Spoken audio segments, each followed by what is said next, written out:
Hello, નમસ્તે, નમસ્કાર, જય શ્રી રામ, જય શ્રી કૃષ્ણ. ધોરણ 9 અને ધોરણ 10 માટે અંગ્રેજી ગ્રામરનો એક મહત્વનો ટોપિક એટલે કે કન્જંક્શન. અને તમે આ કન્જંક્શનમાં 3 માંથી 3 માર્ક્સ લઈ શકો એના માટે જ આપણે આ કન્જંક્શન સિરીઝ સ્ટાર્ટ કરી છે, જેના ઓલરેડી અત્યાર સુધીમાં પાર્ટ 1 થી લઈને 6 અપલોડ થઈ ગયા છે. જોવાના બાકી હોય તો ખાસ જોજો, જેથી એક પણ માર્ક્સ તમારો કન્જંક્શનનો એક્ઝામમાંથી કટ ના થાય. તો વધારે સમય વેસ્ટ નહીં કરીએ અને વધીએ આજના પાર્ટ નંબર 7 ના પહેલા સવાલ પર. The students were hungry. They listened the guest patiently. તમે શાંતિથી ઓબ્ઝર્વેશન કરશો અને નોર્મલ ગુજરાતી કરશો તો પણ તમે 3 સંયોજક જે કાઉસમાં આપેલા છે એમાંથી આરામથી જવાબ લઈ શકશો. છોકરાઓ ભૂખ્યા હતા. They listened the guest patiently.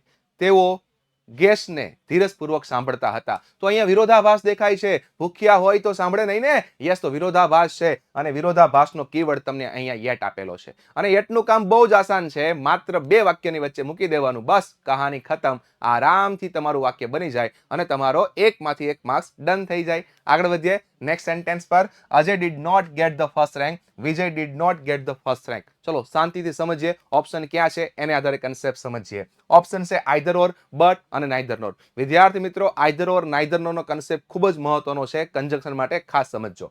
હવે આમાંથી ક્યુ જોડાશે તો જવાબ આવશે નાઈધર નોર. યસ, નાઈધર નોર આવશે તો બધાને ખબર હશે, પણ કઈ રીતે બનાવો એ ખાસ સમજજો. અહીંયા મને નોટ દેખાય છે બંને વાક્યમાં, એટલે મારો આન્સર નાઈધર નોર થી બનશે. હવે મેં તમને આગળના 6 ભાગમાં એક મસ્ત મજાની ટ્રીક આપેલી છે. યસ, કે તમે જ્યારે આઈધર ઓર નાઈધર નોર થી બનાવો ત્યારે જે ભાગ કોમન દેખાય છે એને એકવાર લખી નાખવાનો અને જે ભાગ કોમન નથી એની પહેલા ઓપ્શન મૂકી દેવાના. ચાલો એ પ્રમાણે સોલ્વ કરીએ. તો અહીંયા અજય અને વિજય આ 2 અલગ અલગ કર્તામાં વિકલ્પ છે. તો તમારે શું કરવાનું? અજય પહેલા નાઈધર, વિજય પહેલા નોર. ચલો આટલો ભાગ તો બધાને આવડશે. હવે વધે શું? જે ભાગ વધે છે એ કોમન ભાગ છે, એને તમારે એકવાર લખવાનો. જેમ કે did not get the first rank. 2 ભાગમાં તમને આ ભાગ કોમન દેખાય છે. તમે એને એકવાર લખશો? હા, પણ અમુક ફેરફાર કરવા પડશે, ખાસ જોજો. જેમ કે નોટ નીકળી જશે, કારણ નોટનો સમાવેશ નાઈધર નોરની અંદર થઈ જાય છે. યસ, બીજો ફેરફાર શું થશે?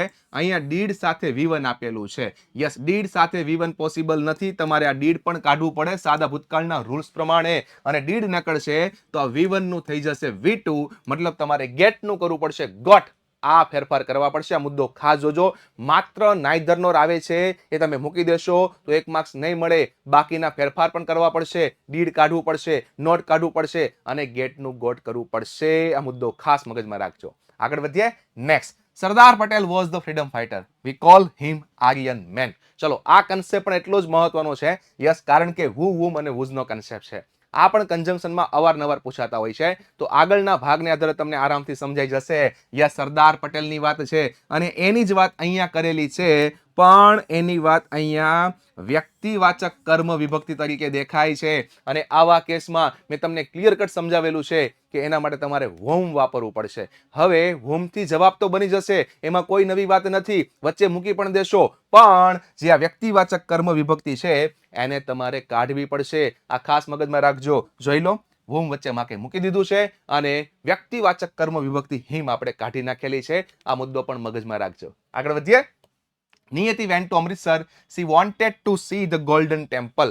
અહીંથી જેટલા બી સવાલ આવશે એ પ્રશ્ન બેંકના સવાલ છે. ઘણા વિદ્યાર્થીઓને સવાલ થતો હોય કે પ્રશ્ન બેંકમાં કેવા કેવા સવાલ આવે છે, તો થોડાક અટપટા અને થોડાક સમજવામાં હાર્ડ પડે એવા સવાલ છે, પણ એટલીસ્ટ એકવાર તો સોલ્વ કરી જ લેવા જોઈએ. એટલા માટે જ આજના સેશનમાં ડિઝાઇન કરેલા છે. જુઓ તો શું લખ્યું છે. Niyati went to Amritsar. નિયતિ અમૃતસર ગઈ. She wanted to see the golden Temple. તે ગોલ્ડન ટેમ્પલ જોવા માંગતી હતી. યસ, તો અહીંયા કારણ આપેલું છે. એ શું કામ ગઈ? તો ગોલ્ડન ટેમ્પલ જોવું હતું. યસ, તો કારણ માટે ઓવિંગ ટુ આવે. હવે મજાની વાત એ છે કે 10મા ધોરણ માટે આ ટોપિક પહેલી વાર આવેલો હશે, તો બનાવવો કેમ? ચાલો જોઈએ. યસ, અહીંથી જોડીશું આપણે. Owing two see the golden temple. Golden temple જોવાના કારણે નિયતિ વેન્ટ ટુ અમૃતસર. જોઈ લો જવાબ. આ રીતે બનશે. વિદ્યાર્થી મિત્રો, ઓવિંગ ટુ તો બનશે જ, પણ કેવી રીતે જવાબ બનશે એ પણ તમે ક્લિયર કટ જોઈ શકો છો. ભલે કન્સેપ્ટ તમારા માટે નવો હતો, પણ હવે તમને સમજાઈ ગયો હશે. નેક્સ્ટ સેન્ટેન્સ પર વાત કરીએ. Next sentence. Meena is smart. Mayuri is equally smart. તમે શાંતિથી નોટિસ કરશો તો બંને જગ્યાએ તમને સમાનતા દર્શાવેલી છે. અને જ્યારે સમાનતાની વાત આવે ત્યારે ડિગ્રીની વાત આવે, અને એની અંદર પોઝિટિવ ડિગ્રી આવે. યસ, તો પોઝિટિવ ડિગ્રીમાં એઝ નો કન્સેપ્ટ આવે. હવે આ એઝના કન્સેપ્ટ વાળી તમને વાક્ય રચના ક્લિયર હોવી જોઈએ. યસ, તમને બધાને ખબર છે એઝ અને એઝની વચ્ચે હંમેશા પોઝિટિવ ડિગ્રીનું વિશેષણનું રૂપ આવે. તો આખું વાક્ય કઈ રીતે બને છે એ ખાસ જોજો.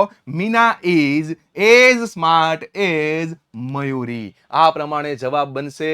જવાબની પેટર્ન ખાસ જોજો. ઘણા કન્જંક્શન કેવા આવે, આસાન રીતે ખાલી વચ્ચે મૂકો તોય બની જાય, અને ઘણા કન્જંક્શનમાં તમારે થોડા ઘણા ફેરફાર કરવા પડે. આ એ ટાઈપનું છે. ઓકે, આગળ વધીએ. There is a smoke, there will be fire. કદાચ આ વિદ્યાર્થીઓ માટે બહુ ટફ પડી શકે. એક જાતની કહેવત છે, યાદ રાખજો. આ કહેવતમાં where થી સંયોજકથી બનશે. જ્યાં સ્મોક છે ત્યાં આગ હશે. Where is a smoke, there will be a fire. આ પ્રમાણે યાદ રાખવાનું છે, કેમ કે આ કન્સેપ્ટ અટપટો છે અને ક્યારેક જ પૂછાઈ શકે. ઓકે, ચલો next. Divyansh has left his job. They don't know the reason. ચલો, રીઝન દેખાય છે એટલે વાત ખતમ. યસ, વાય થી જ બનશે. વાય થી જ બનશે. પણ બનાવવું ખાસ મહત્વનું છે. કેવી રીતે બનાવવું એ જોઈએ. They don't know the reason. Reason એટલે કારણ, જેનો સમાવેશ ઓલરેડી આ વાય ની અંદર થઈ જાય છે. તો તમારે ધ રીઝન લખવાની જરૂર નથી. તો તમારો જવાબ બનશે They don't know why Divyansh has left his job. જોઈ લો, આ પ્રમાણે કામકાજ કરવાનું છે. Yes, next. Pankajbhai is a teacher. I studied with him. ચલો, આ કન્સેપ્ટ પણ મહત્વનો છે. વુમ અને વુઝ હમણાં જે વાત કરી ગયા, જેની વાત કરે છે એની વ્યક્તિવાચક કર્મ વિભક્તિ દેખાય એટલે જવાબ વુમ થી બને. ચલો, એ તો આસાન છે, પણ અહીંયા જે સંયોજક આપેલું છે, સંયોજક છે ના, પ્રીપોઝિશન કહેવાય આને. આ પ્રીપોઝિશન નું શું કરશું, એને તમારે આગળ લઈ જવાનું વોમની પહેલા, મતલબ વિથ વોમ કરવું પડશે. તો આખો જવાબ આવો બનશે. Pankajbhai is a teacher with whom I studied. Yes, અને હમણાં આગળનું વાક્ય કીધું એ પ્રમાણે હિમ તો વ્યક્તિવાચક કર્મ વિભક્તિ હોવાથી નીકળી જવાનું છે. હે ને? આગળ આગળ આગળ. The thief waited outside, all had gone to bed. આ પણ કન્સેપ્ટ કદાચ તમારા માટે નવો હોઈ શકે, પણ સમજી લેજો. while until warm. Normal Gujarati કરો ને તો ખ્યાલ આવી જાય. The thief waited outside. ચોર બહારની સાઈડ વેટ કરતો. All had gone to bed. બધા પથારી પર સૂઈ જાય નહીં ત્યાં સુધી વેટ કરતો હતો. મતલબ until, જ્યાં સુધી નહીં ત્યાં સુધી. યસ, તો હવે ફેરફાર શું કરશું? The thief waited outside until all had gone to bed. જોઈ લો, માત્ર બે વાક્યની વચ્ચે મૂકવાનું હતું, નોર્મલ ગુજરાતી કરવાનું હતું. નેક્સ્ટ, અને આજના વિડીયોનું છેલ્લું sentence. Don't get into the bus, let it stop first. બસમાં જતા નહીં, પહેલા એને ઊભી રહેવા દો. આવું આપણે રૂટીનમાં બોલતા હોઈએ છીએ. યસ, ઓપ્શન જોઈએ. યસ, સ્ટીલ ગુજરાતી પ્રમાણે સેટ થાય છે. જ્યાં સુધી બસ રોકાય નહીં ત્યાં સુધી બસમાં ચડતા નહીં, નહીં તો લોચો થશે. યસ, તો કઈ રીતે બનાવીશું? Don't get into the bus till it stop first.